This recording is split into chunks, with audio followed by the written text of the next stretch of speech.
to The Family Skeptical, Parenting Through Nonbelief. We're a married atheist couple raising two wonderful, strange children. We ask big questions, dissect weird parenting moments, and examine how society ignores or misrepresents families like ours. If you're any stripe of non-believer who is involved in raising children, welcome. You are our people. Our kids have heard all our swears, but yours might not have. So be thoughtful if there are young people listening with you. Pops. The humanist in me wants to do a deep dive into Gavin Newsom's speech or whatever interview at Davos. But that might have to wait for later. Yeah. We have an interview coming up, and it made me think of something because at some point in the upcoming interview, you all will hear Pops grumble, YouTube shorts. And I wanted to bring it up because that was recorded before something else that happened. So I would say we are pretty lax about monitoring screen time. To be fair, the kiddos have proven that we can generally trust them. Yeah. They don't seek out horrible content. They don't troll us. You know, if an algorithm leads them astray, they are okay with not watching the stuff that we see as objectionable. Yes, we could probably do better about hovering over them like helicopter parents, monitoring all of the things they do. But this is, it's 2026 and our kids are good people. And I don't know, I feel inclined to trust and admire their ability to pivot, to accept criticism, and to see the truth of needing to protect their brains. Well, yes. So we haven't put many limits on. And that has been the main reason why. And then I was sitting on the couch with Reader one day doing something. And they were on their iPad. And both of the kids are pretty into YouTube shorts. And I don't know if you all have heard YouTube shorts, but is it just like pulling things from TikTok? I don't even understand where those videos come from. They get made specifically as shorts, or creators clip longer videos to draw eyes to their channel. Like, there's a number of ways that people would create and implement shorts. But bottom line, like, I saw a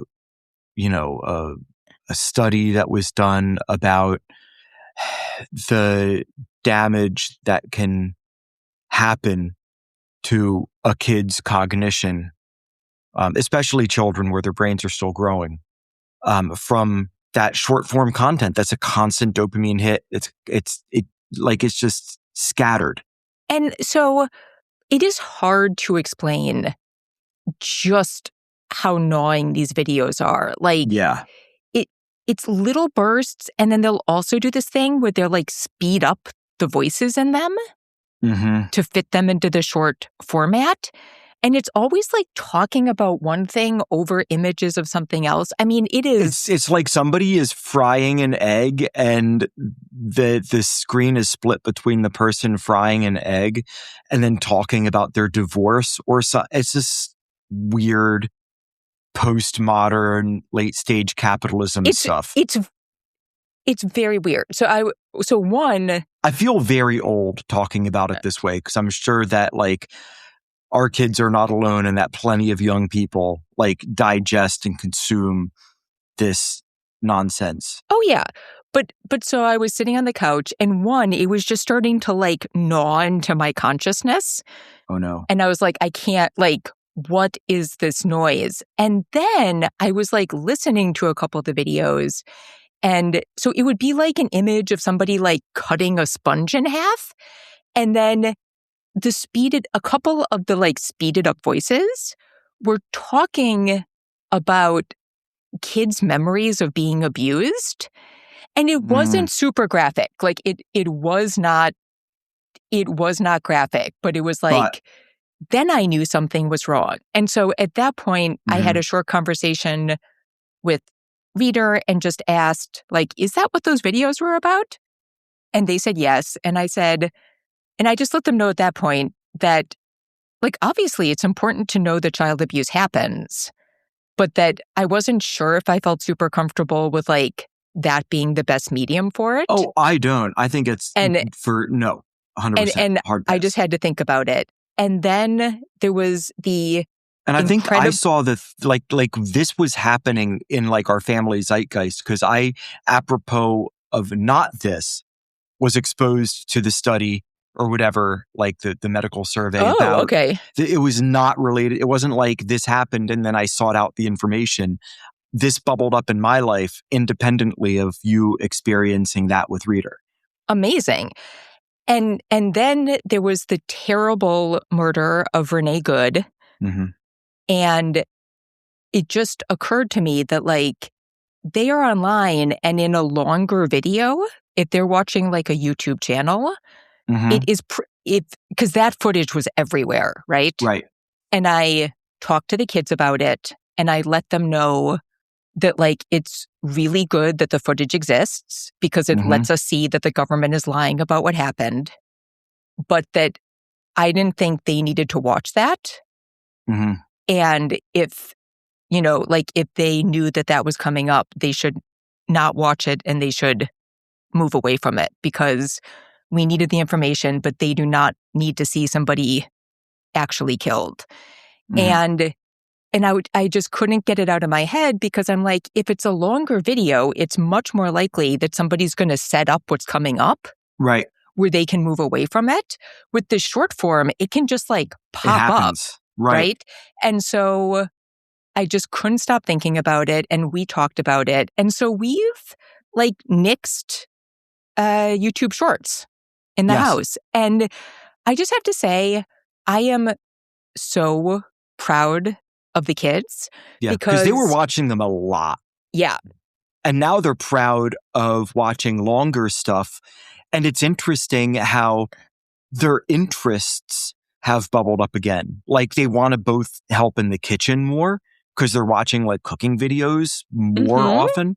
It's really cool. So yeah.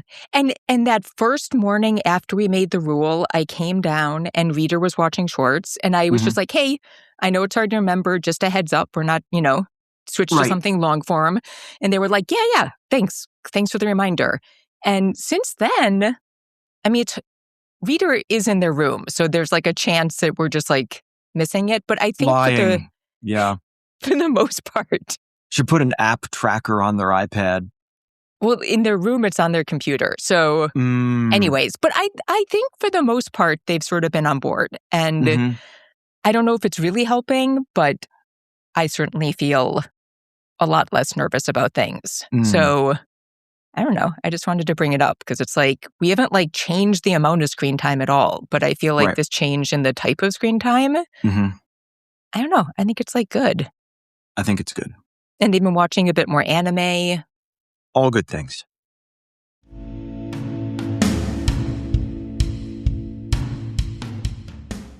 Okay, so on to the interview.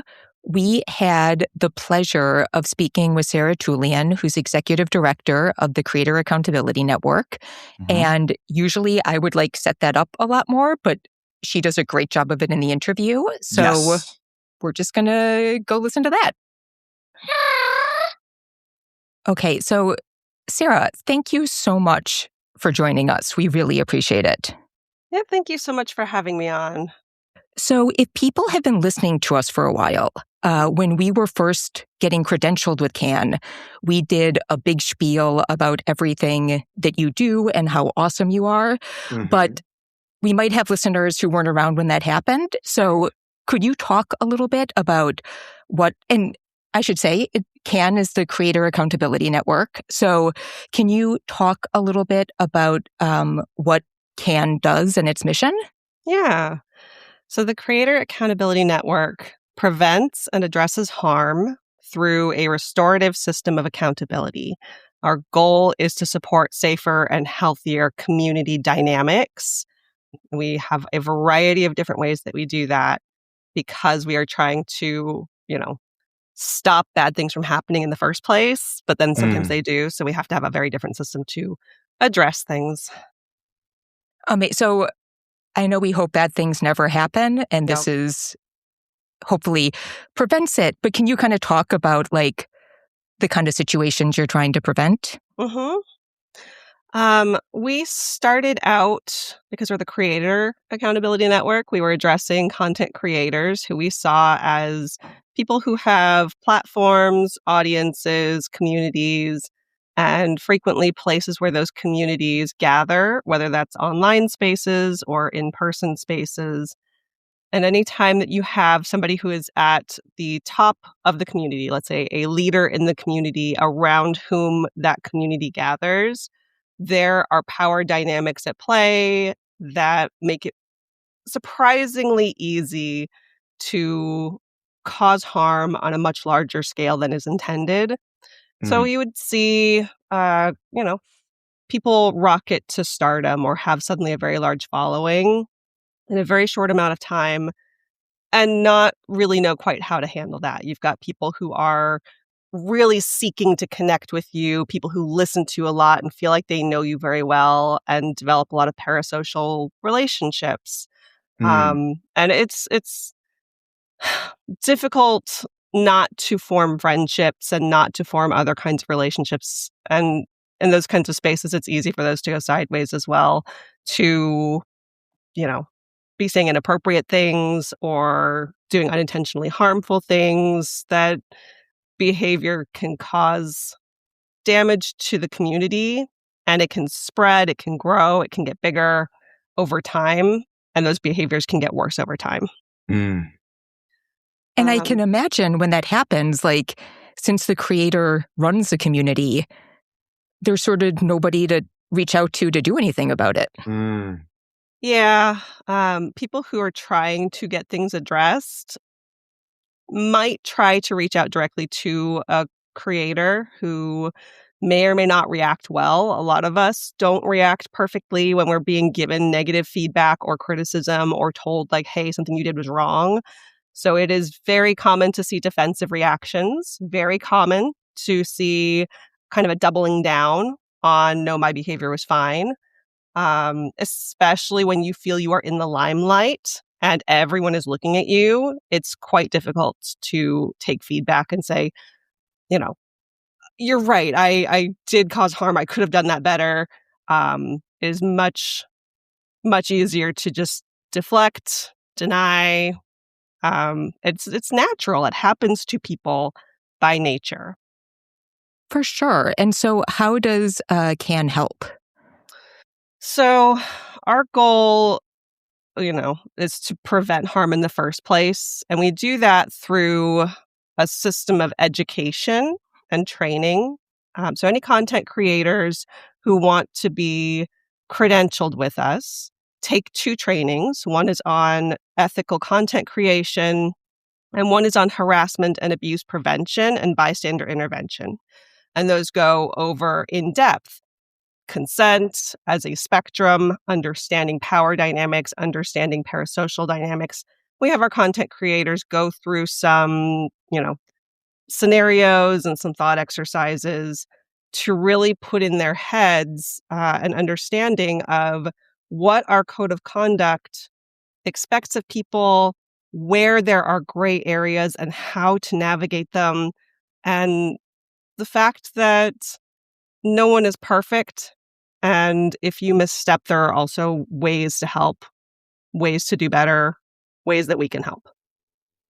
And does CAN do anything for community members who might feel like they experienced harm? We do. So on the other side, where, harm has happened, we have a reporting system. And our reporting system consists of a hotline or an online form that somebody can fill out. And they can reach a victim advocate who can help them, if they need in-person resources if they need to find a crisis center, if they need help finding a local advocate. There's a lot of things that our advocates can do, but they'll help them make that report and understand what our process is. And if that person chooses to go forward with that process, it's with informed consent. So they understand CAN is here to take that report. We will investigate it, which means getting all sides of the story. We will process it through our ethics department. And then we have our mediations team sit down with our content creator. And if they choose, the person who made the report can also be a part of this process, but facilitate a conversation with that content creator. Here was the situation that was reported. Here was the impact that it had on that person.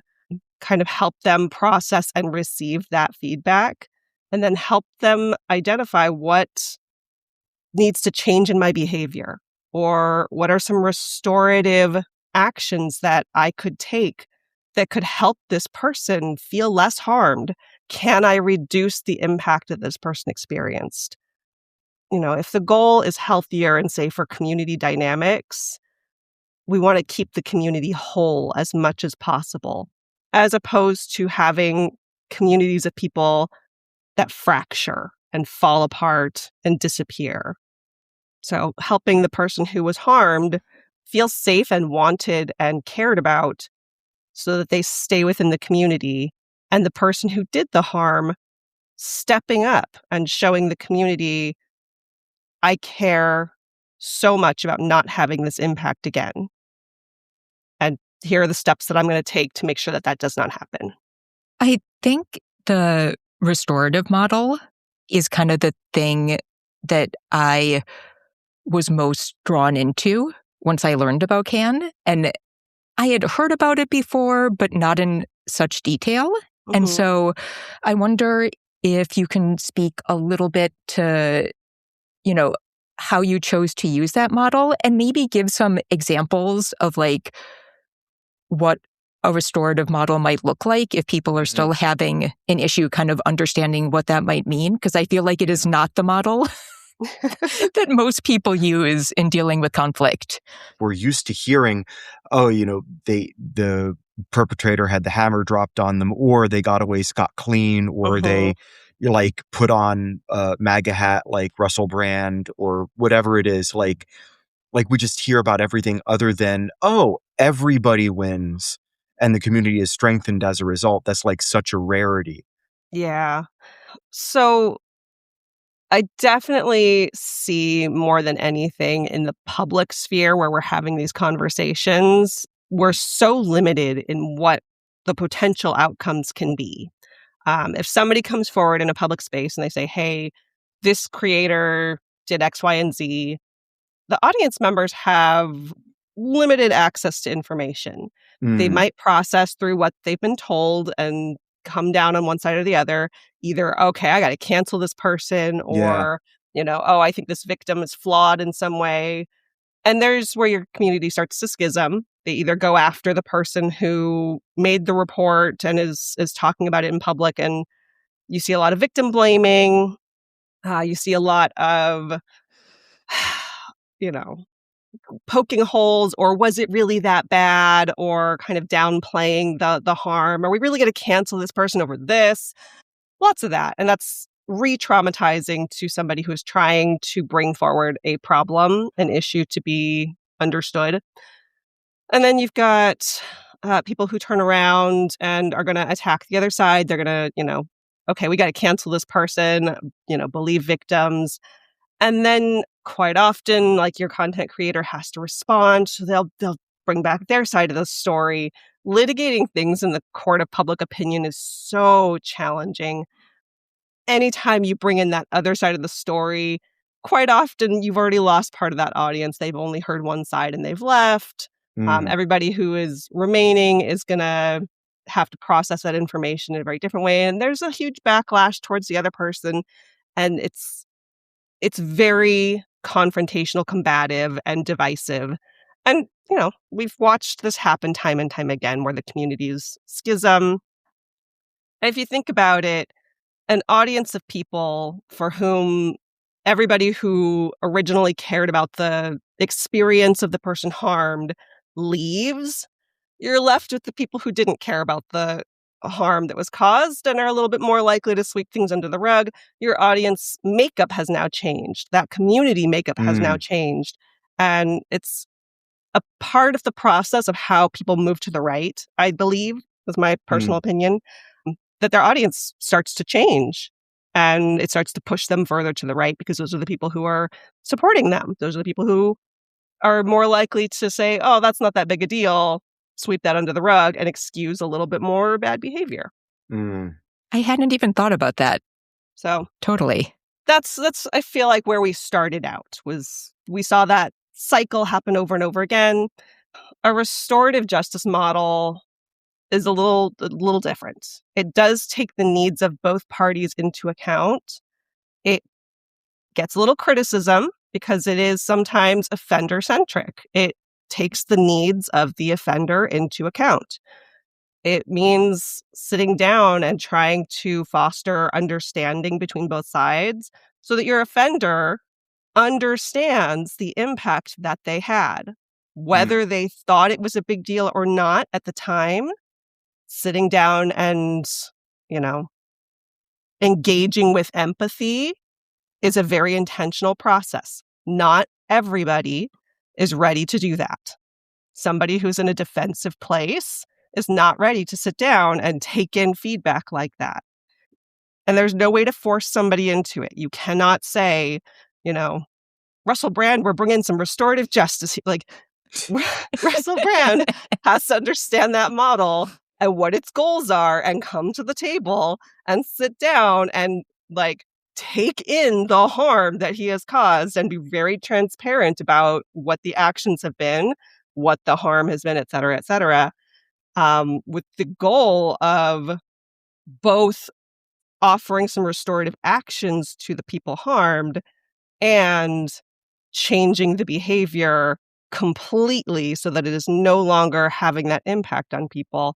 Not everybody is ready for that. People who join the Creator Accountability Network are. So they've come in advance and said, I care about the impact that I'm having on my community. And if I have harmed someone, even if I didn't know it or didn't mean it, that doesn't matter to me. I want to hear about it. I want the feedback. I want to change the behavior.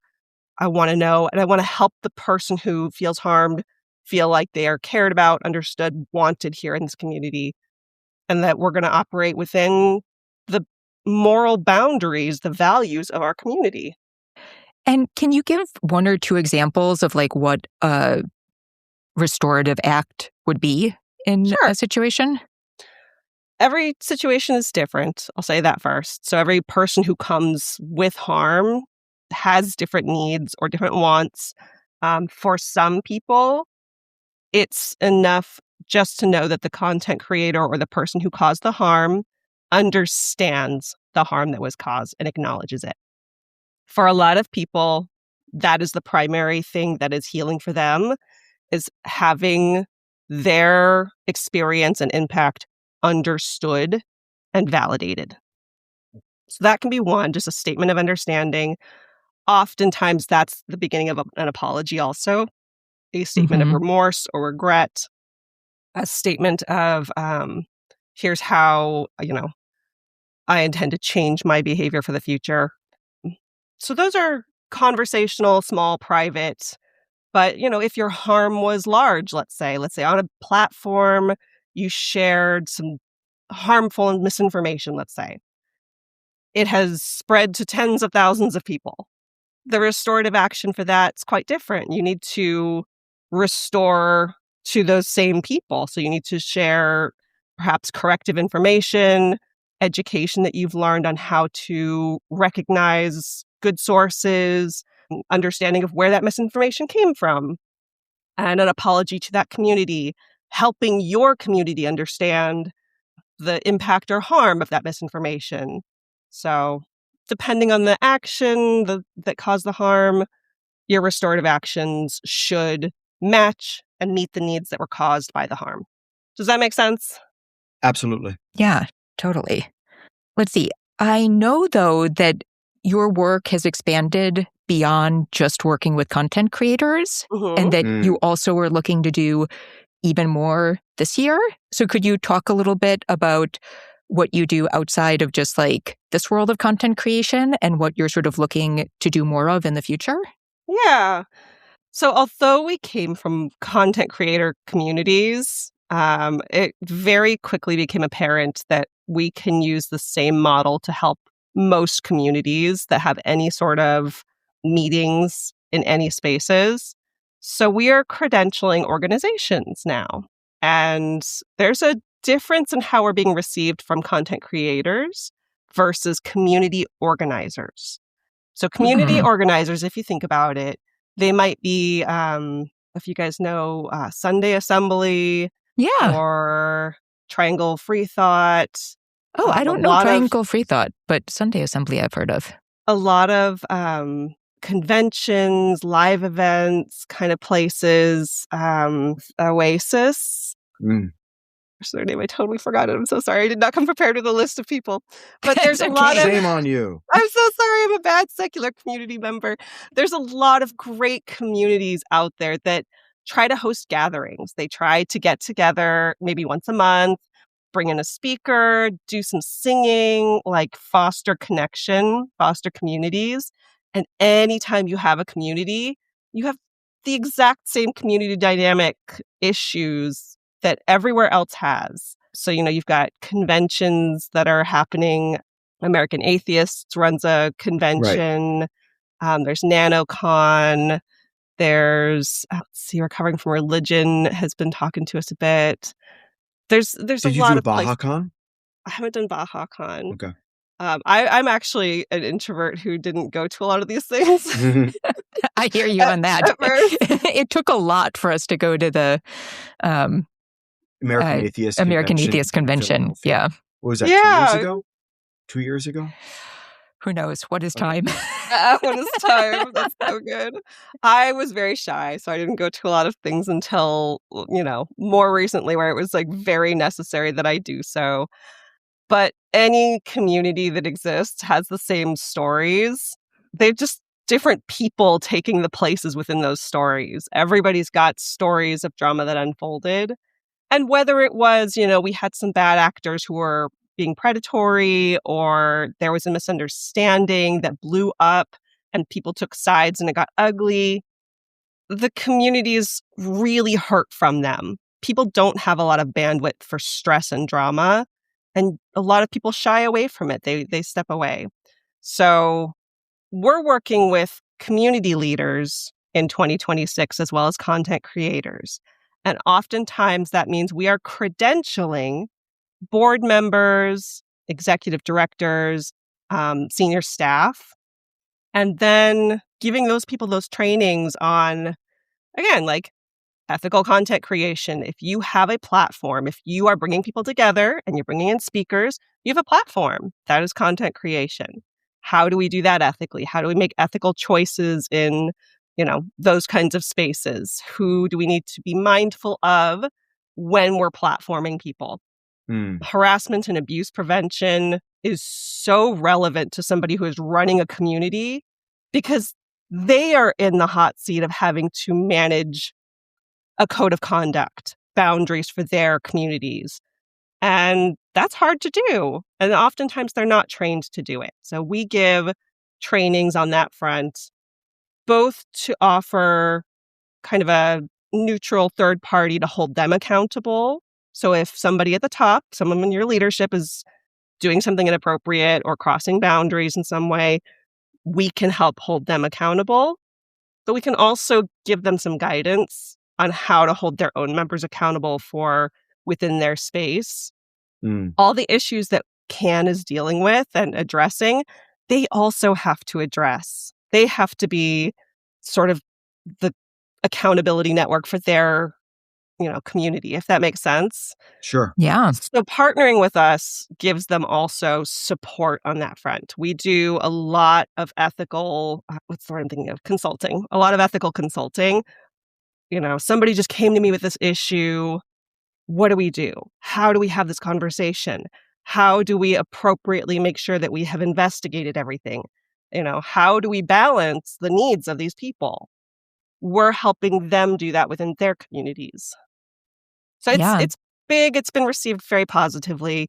People who run communities understand the value of CAN and are so excited. They're so positive. They're like, you're so needed. We're so excited to work with you. They can't wait. So that's been a little different from content creation, where it's a little scarier. It's scary to stand up on your platform and tell your 100,000 listeners, like, hi, if you think I've done something wrong, please come report it, and then we'll deal with it. Like, that's hard to do. That's scary.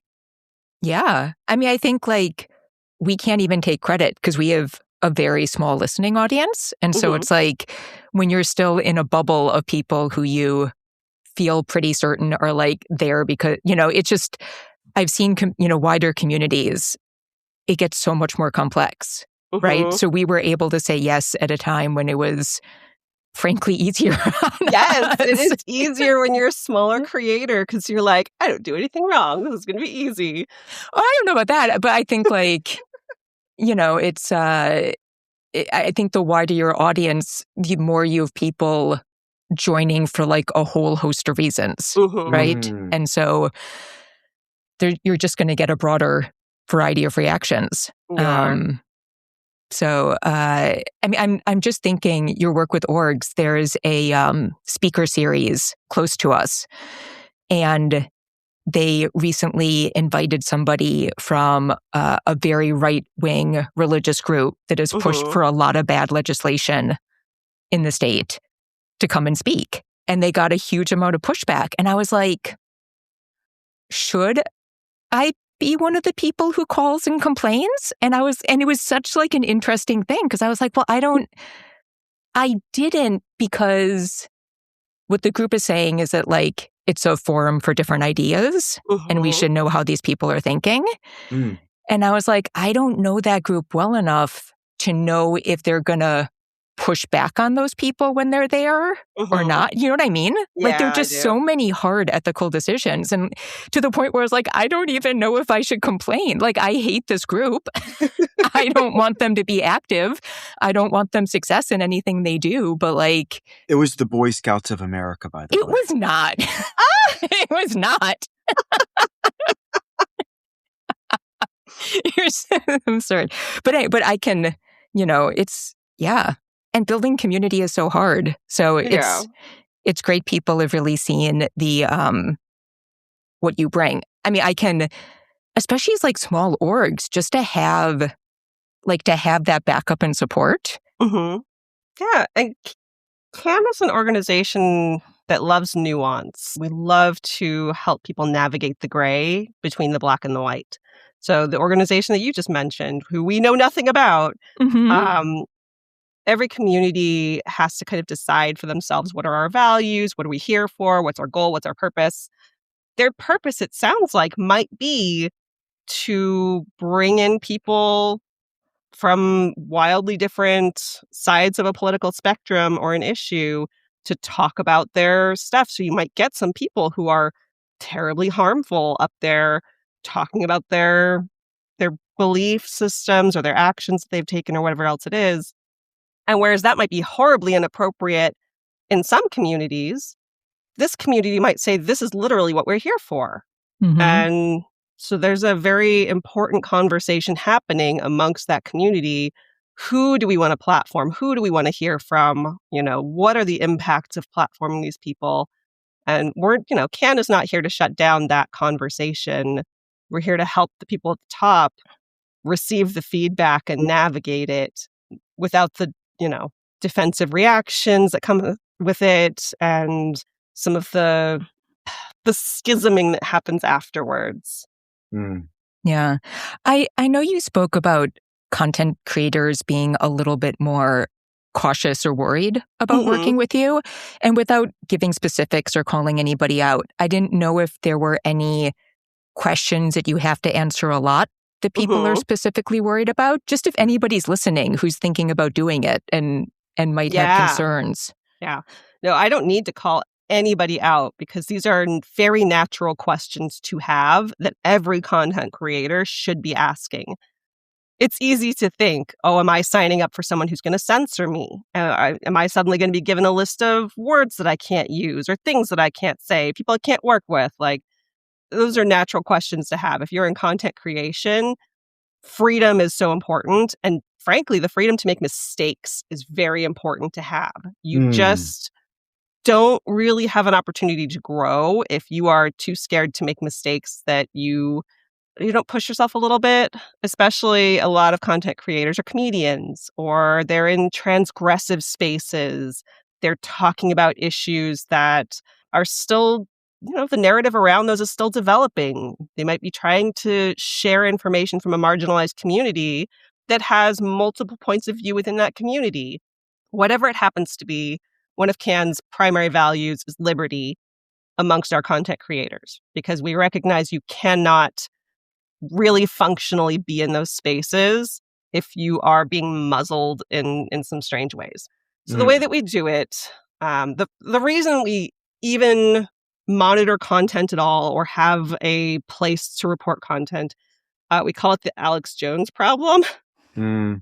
Essentially, if you had a content creator who did nothing wrong personally, they didn't harass or abuse anybody, all of their treatment of people is ethical, but their content is still horribly harmful, we can't credential that. We can't say, oh, this is ethical, you get our stamp of approval.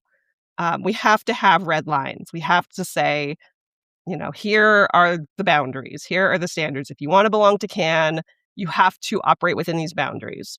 And what we decided is your content can't, perpetuate or promote harassment or abuse. I think that's fairly obvious. It cannot perpetuate or promote discrimination against any of the protected groups that the EEOC has designated. So, I don't have them all memorized, but, sex, gender, religion, race, etc.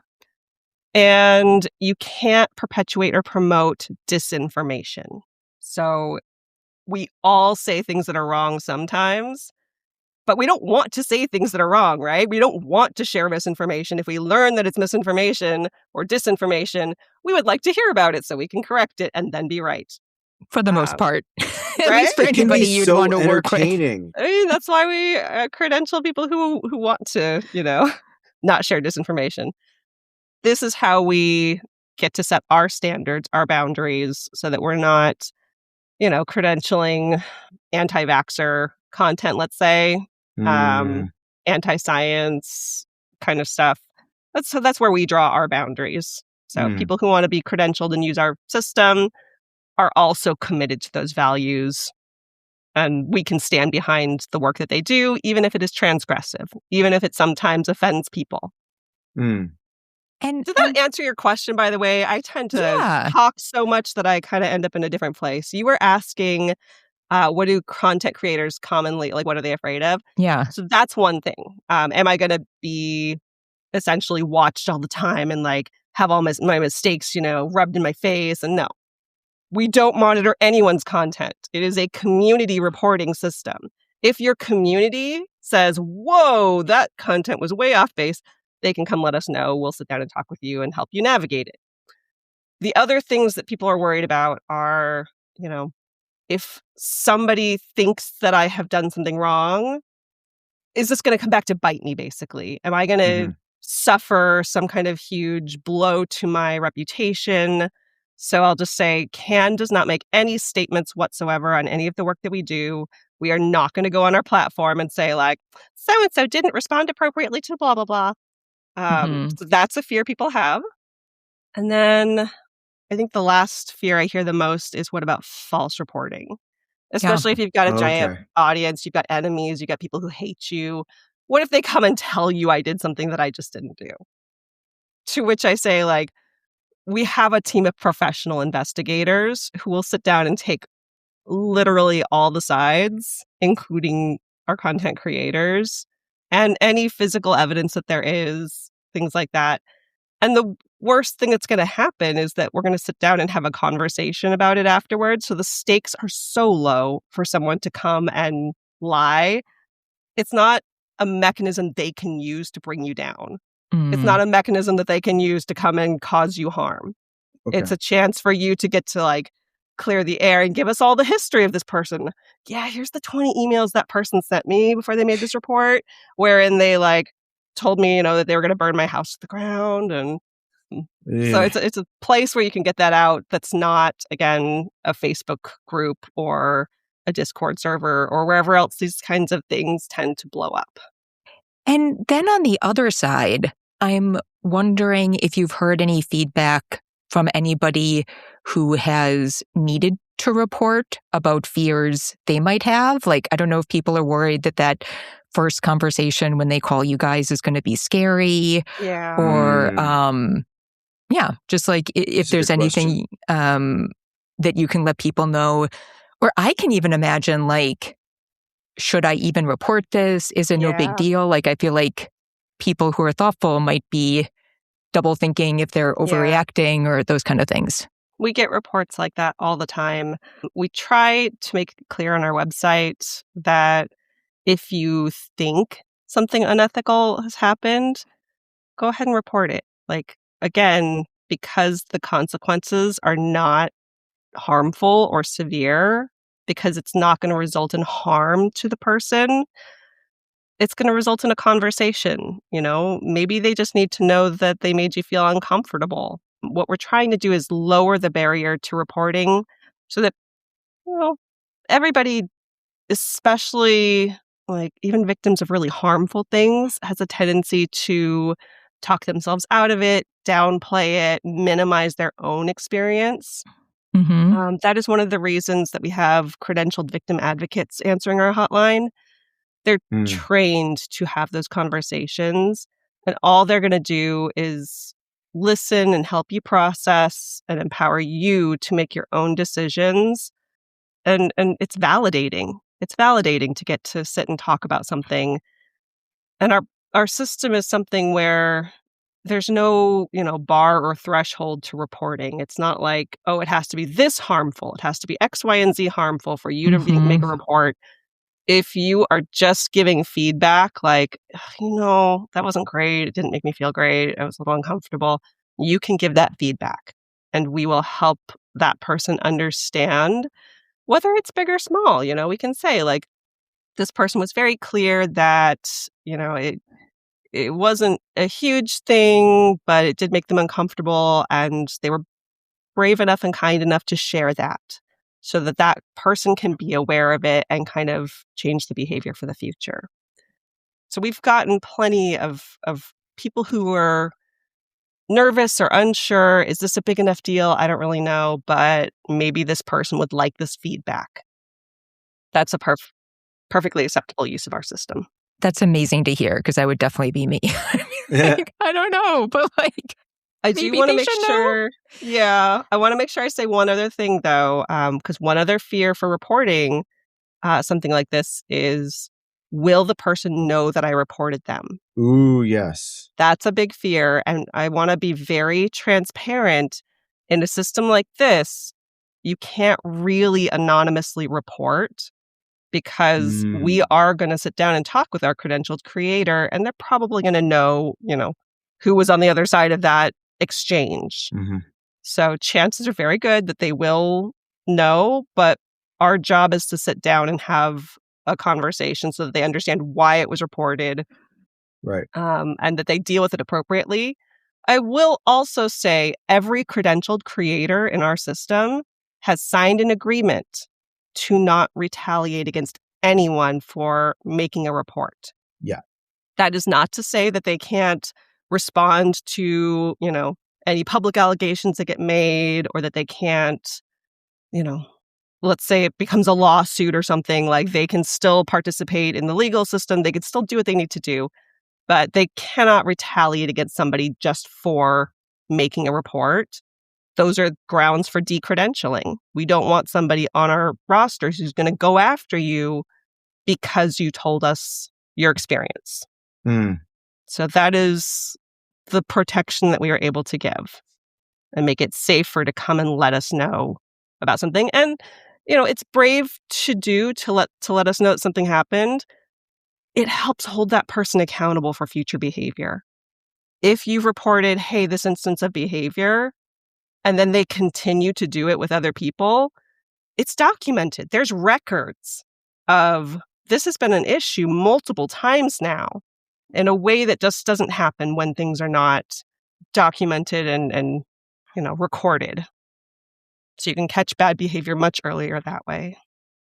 That's amazing. And I sort of selfishly, I wonder if having worked with creators, do you, because just like based on the people who are going to get credentialed, I think we're a group of people who don't want to do harm, you know?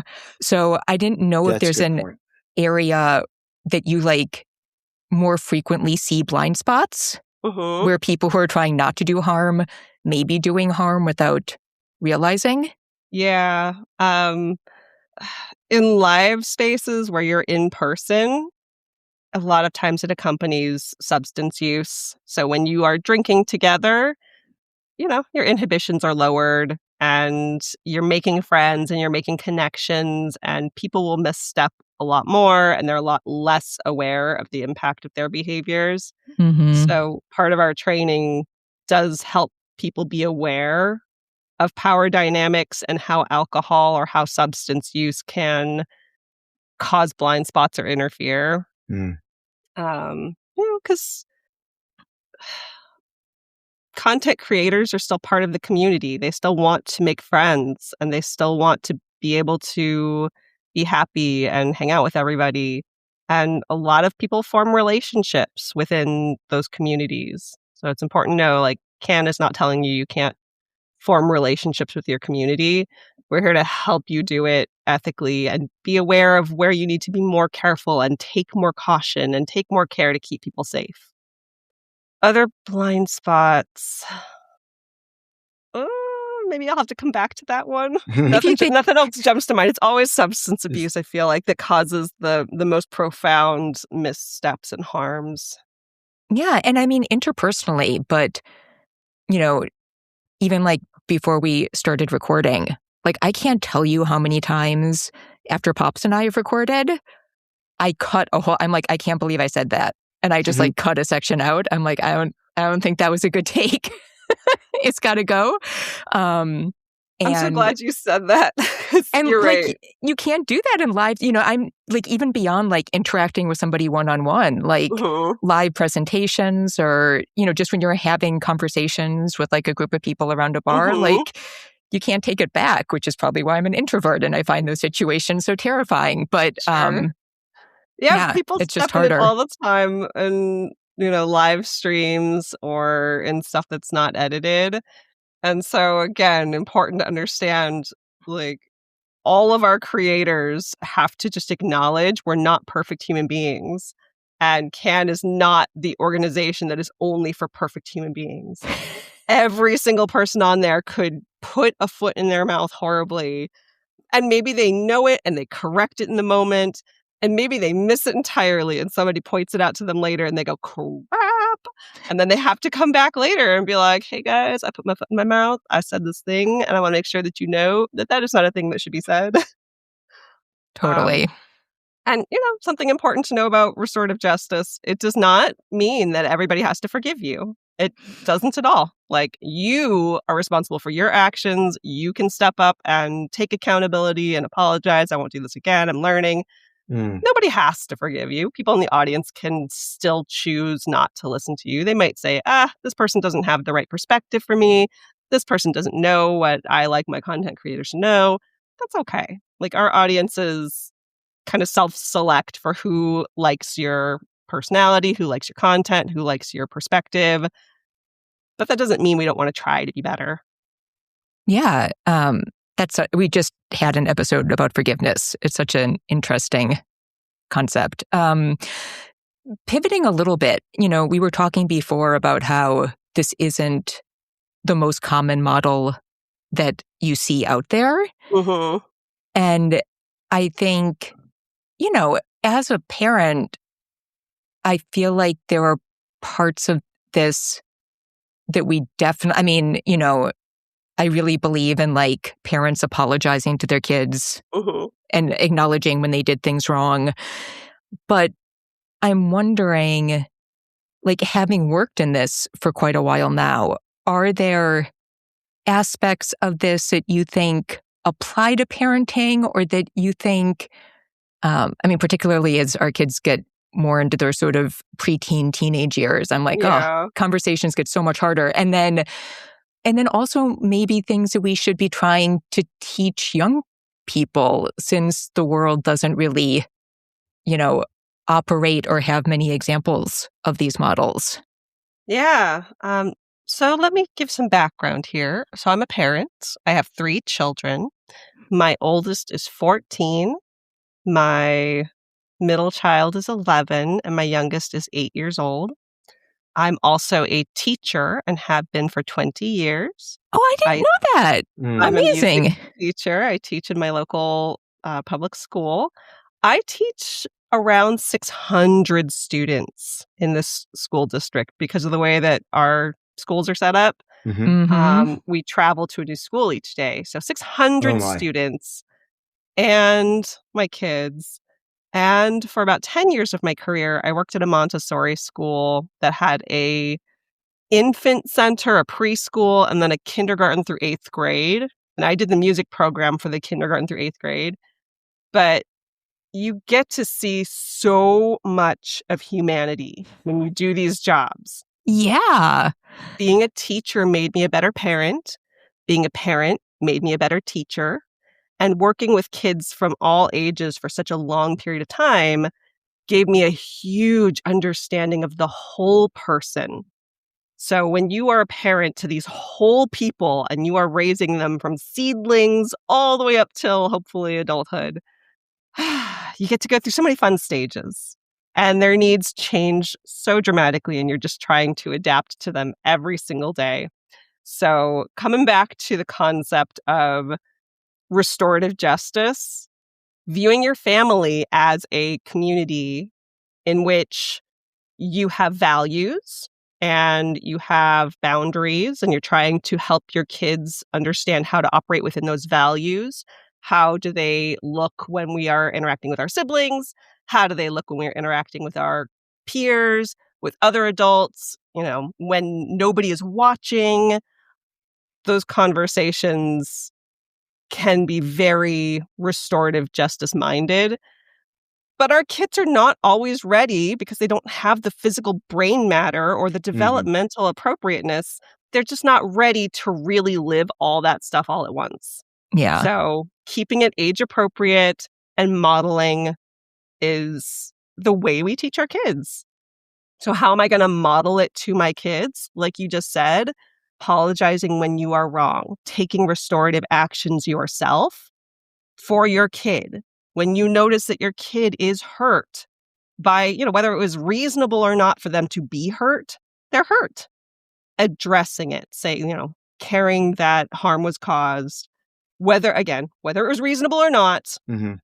And sure, sometimes the, consequence has to happen first and then explanation, whatever process you have to go through, because every kid is different, showing that you are going to sit down and address harm caused in a reasonable fashion teaches them.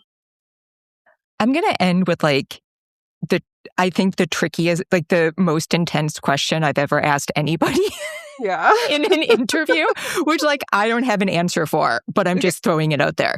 So when I was thinking about all of this, we've talked a lot about because obviously we're not religious, but how we would feel if our kids are religious. And I think what Pops and I have come down to so many times is just we don't care about the specifics as long as what they believe is making them more moral, kinder people, right?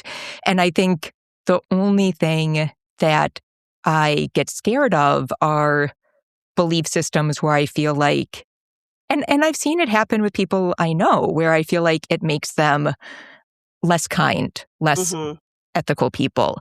So I guess, thinking about this model and talking with our kids, have you learned anything or have any thoughts about how to deal with the situation where the right ethical or moral, where the two people aren't on the same page with what the right ethical or moral kind of thing is. Does that make sense? Because when you're coming at it to like have a conversation, there's obviously a greater level of ease if everybody's sort of on the same page with what's right and where things have gone wrong.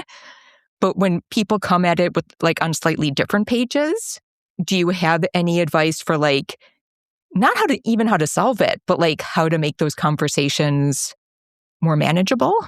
So like talking with kids about what you perceive to be more harmful belief structures and what they lead to or where they come from. Yeah, I mean, it's like, I'm trying to think of an example. Like, you know, right now it's like real, you know, it's not easy, but like when we're talking with our kids, I feel like they're still pretty much on the same moral page that we are, right? So if we're like, look, this, you know, the way I see this, like, this is hurting this disadvantaged group in this way, and I have a real problem with that. And they're like, oh yeah, that sucks. I see where you're coming from, right? But let's say we don't monitor their YouTube use as carefully as we probably should. Maybe they've heard somebody who's like talking a lot about how, you know, one group of people is bad or like something else, and they're kind of coming at it and they're starting to come at conversations from like a different perspective. Right. I think that's where it can get to be really complex because you're not even like necessarily coming at things from like an agreed perspective. Sure. And so I'm not asking you to solve that, but I just don't know. Solve it now. But like, have there been any tools that you've learned to like help when people are not coming at it from like a pre-agreed upon perspective? Yes, I have so many thoughts on this. Let's just record a whole other segment for this. Maybe we will. We'll come back and in another year do a whole segment. But if you know, any little tidbits that you think might help. So kids, depending on their age, don't always have a perfect like theory of other minds where they understand that somebody else had a different upbringing and their families had different values and they learned different things and they became a different person with different belief structures. Starting with what they really know is for me, it's starting with their peers. They can't understand other adults and the complexities of the world, but they can understand the people that they know very well. So talking about other kids in your school have a variety of religions, and they come from a variety of different families that believe different things, and it has resulted in kids who behave in different ways and act out those values in different ways. Those are things that they can see and understand that are still at their level, as opposed to an adult YouTuber who is making content.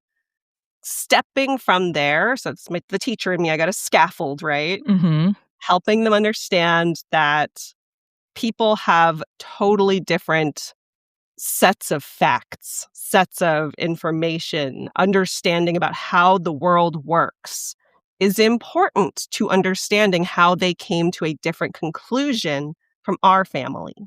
And talking with them about it really demystifies it so that they understand not everyone is telling their kids what we're telling our kids. Other families are telling them X, Y, and Z. People who do these kinds of things believe that these are the facts. That helps them understand how someone gets to that point. So if you're watching a YouTuber who is making, let's say, some anti-trans jokes, helping them understand that that person's using a different set of facts or understanding about the world. And we're not trying to hide that from you. We want to make sure that you understand this is what the other side believes, and here's why we think that's wrong. Here's where we think they went wrong. It's not that they are inherently just like a bad person, black and white. Like, they're very funny, right? And they say some really good things about this thing, and they say some good things about this thing. We think on this thing that they got it wrong. Does that make sense? Yeah.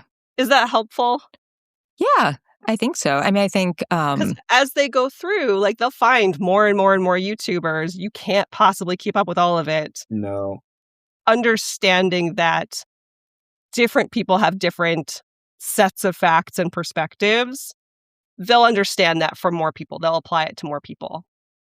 And they, you won't protect them from everything. They will catch a wrong idea and repeat it to you, and you'll go, "Where did you hear that?" And then you get to sit and have that conversation. Oh, yeah. Yeah. I mean, especially as they're in their teenage years, they're on their own journey in a lot of ways. We're losing our place as their sole source of information. So helping them understand that each person that you're listening to probably came to their information slightly different. So check and see how did they get to their information? How did they get to their conclusion? Do they even cite sources? Do you even cite sources, bro? Yeah. Do you even cite?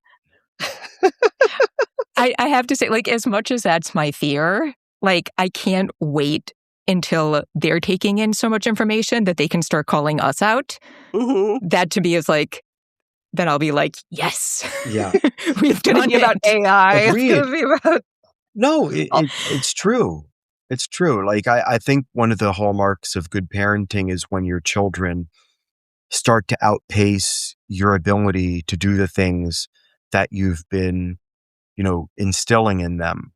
Mm-hmm. And I think part of that is media literacy. Part of that is reading bias and understanding context. And that's something that we've talked about with them. It's one of the reasons why we love watching Star Trek so much, is that it offers so many opportunities for philosophical conversations and talking about ethics. And there's something to be said for giving your kids the opportunity to impress you. Yeah. And this feels like one of those things where it's like, yeah, I was watching this YouTuber, and yeah, the joke was funny, but it was really hurtful, and I think in retrospect, I think it's kind of shitty. I don't mind if my kids stumble upon something horrible. What I mind is if my kids don't have the ability to process it, and to value it, and to evaluate it. Yeah. I think in the current moment, and maybe it has never been any different, but most of the kids that I interact with are just looking for something funny.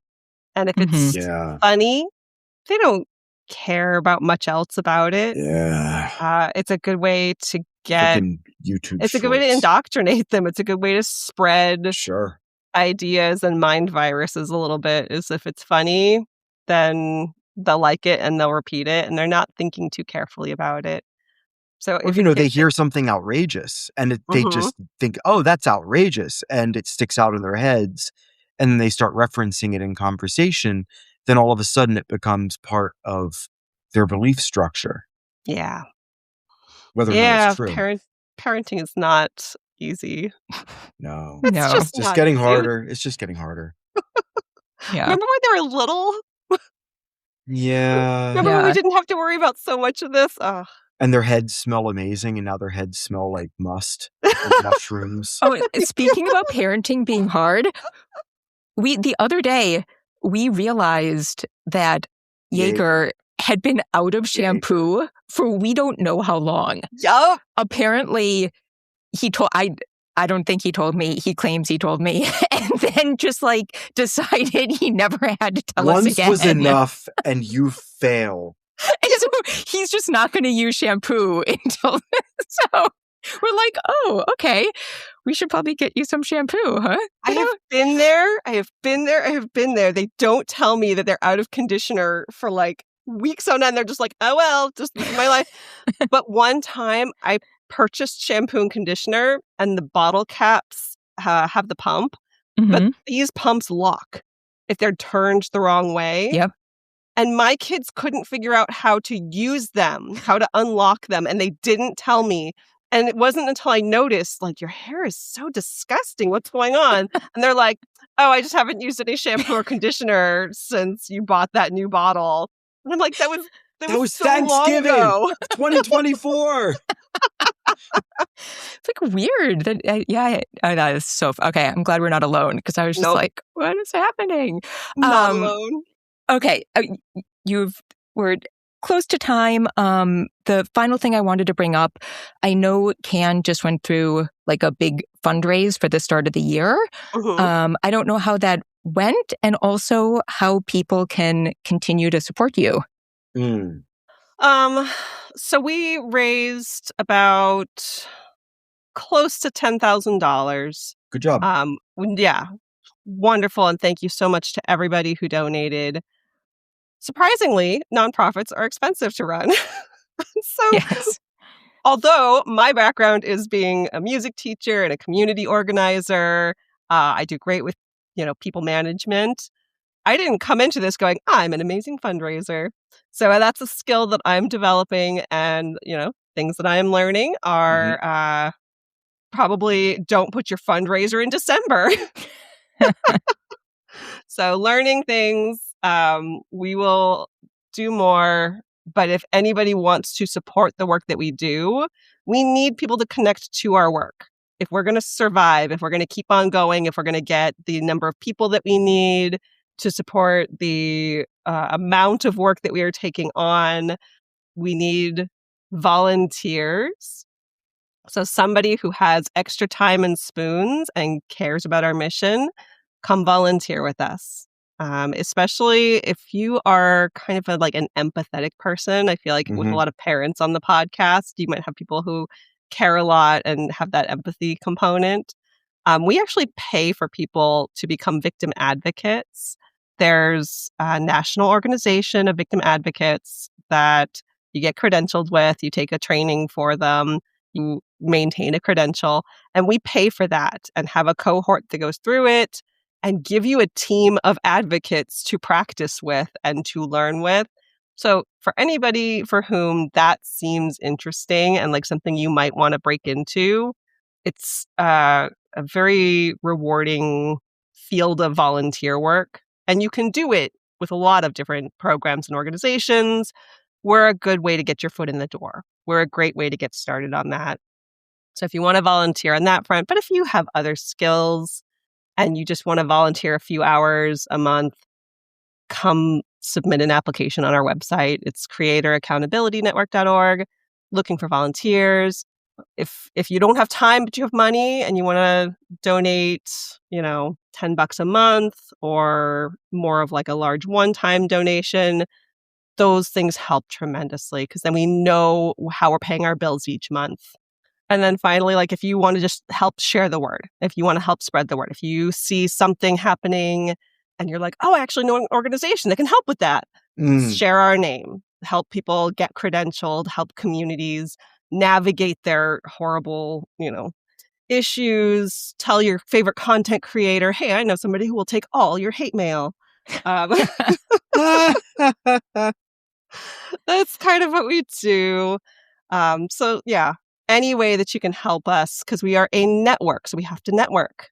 So any way people can help us share the word, get funding, get volunteers, those things are all helpful.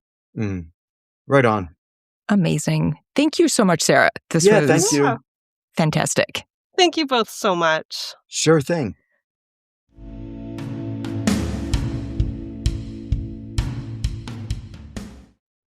So I know that wasn't like as parenting focused as some of the interviews we've done, but I found it so helpful just as a way of like thinking about how I'm interacting with the world. Because I don't know, I just like, we are in a time of intense conflict, and to pay attention to like how you are managing and thinking about conflict, I don't know. I just found it really helpful. 100%.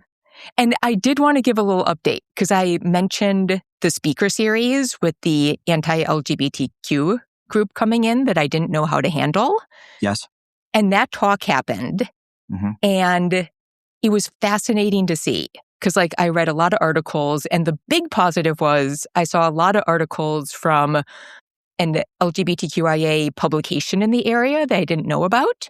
So now I'm following them.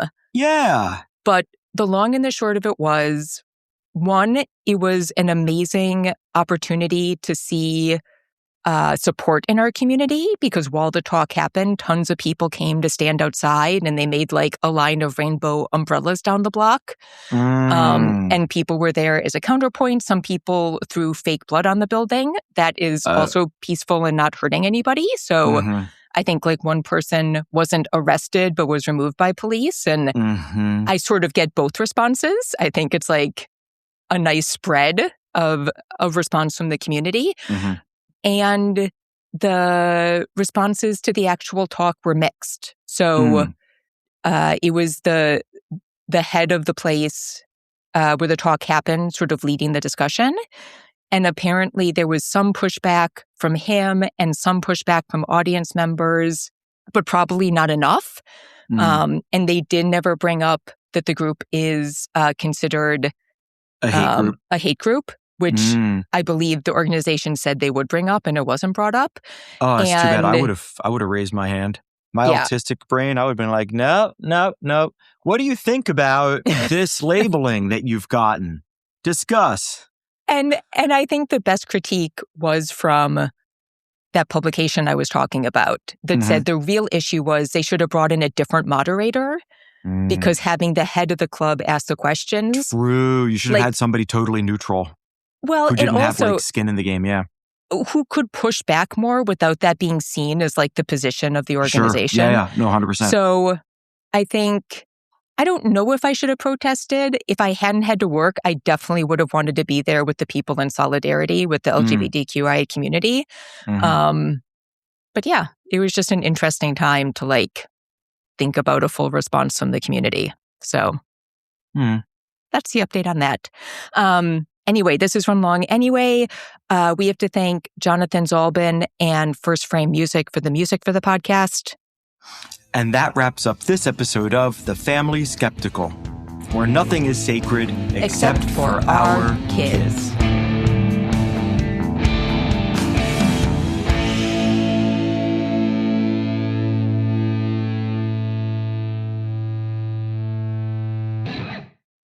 You're blowing shit out. You're blowing it up. I am. Like a freaking Bukkake video. Just all over the place. All right, let's get going. Okay. Hang on. I just have to pull up. You got your hair perm. You got your red dress on. Okay. Hang on. Scream in that second gear was such a turn on.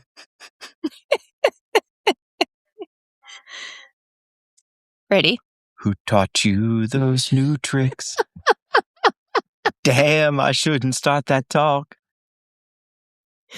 Are you ready? But life is one big question when you're staring at the clock. Sorry, go. Okay. Answers always waiting at the liquor store. You have more things to do than I do. Go. What? Go.